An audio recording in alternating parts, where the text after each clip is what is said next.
ارتكب أخطاء مثل أي حاكم، لكن جميع ما قتله صدام لا يساوي ما قتله جواد المالكي من أهلنا في العراق خلال شهر. كم قتله؟ يعني الأرقام تقول، أنا الأرقام التي عندي بحدود 700,000 من العرب السنة قد ذبحوا وقتلوا على أيدي هذه العصابة الطائفية. على دولة القانون أنا مجبور أحترم نواب دولة القانون الذين يدافعون عن أرضي.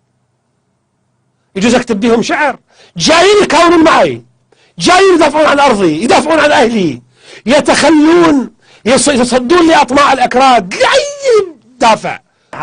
المصالحة أن طي صفحة الماضي، أن يعود حارث الضاري في جامعه أم القرى وفي مضيفه بخانضاري، وكل الأشياء الأخرى تعالوا نتفاهم عليها. وأنا عندي قناعة سنبدأ صفحة جديدة. الشجاع يقدر يأخذ قرارات شجاعة، ولذلك نحن نعتقد ما يقدر أن يقوم بهذا الدور إلا شجاع مثل المالكي.